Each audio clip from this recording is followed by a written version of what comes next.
अगला जो बड़ा इंडिया के अंदर ड्रास्टिक चेंज होने वाला है वो होगा अब इंश्योरेंस सेक्टर में। ज्यादातर इंडियंस इंश्योर्ड नहीं है when it comes to life insurance, health insurance, vehicle insurance हम लेते हैं क्योंकि जबरदस्ती लेना पड़ता है, चलान हो जाएगा।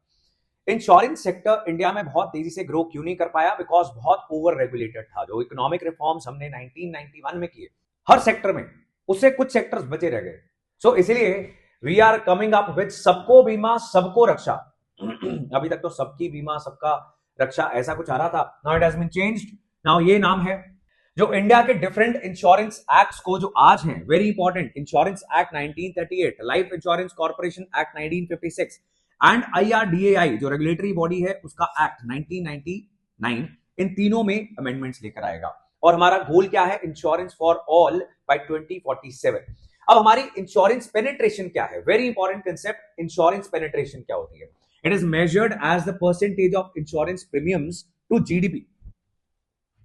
जीडीपी के मुकाबले देश में कितने इंश्योरेंस प्रीमियम्स जा रहे हैं, इस हिसाब से हम इंश्योरेंस पेनिट्रेशन कैलकुलेट करते हैं। वो थोड़ी सी बड़ी है, 3.3% से 3.7% हो गई है। एवरेज इंश्योरेंस प्रीमियम पेड पर पर्सन वो भी थोड़ा सा बड़ा है, $55 से $97। 54 इंश्योरेंस देश के अंदर थे, अब वो 74 हो गए हैं, 10 साल के अंदर इंक्रीज हो गए। लेकिन इतना बड़ा देश, 150 करोड़ पीपल, उनकी प्रॉपर्टी, उनकी लाइफ, उनकी हेल्थ, बहुत कुछ है इंश्योर करने वाला, वो इंश्योर नहीं हो रहा है। तो 74% से एफडीआई जाएगी किधर? 100%। ये चेंज था ना, 74% से 100% फॉरेन डायरेक्ट इन्वेस्टमेंट हो जाएगी।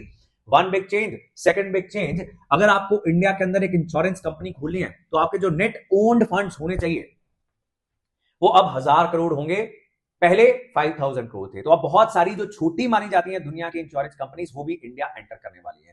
तीसरा बड़ा चेंज, जो insurance regulatory and development authority of India है उसकी पावर्स को इंक्रीज किया जाएगा। तो अगर कोई इंश्योरेंस कंपनी कोई फ्रॉडलेंट मीन्स करती है, कोई इंश्योर्ड लोगों के साथ धोखाधड़ी करने की कोशिश करती है, तो उनसे पैसा रिकवर करवाया जाएगा।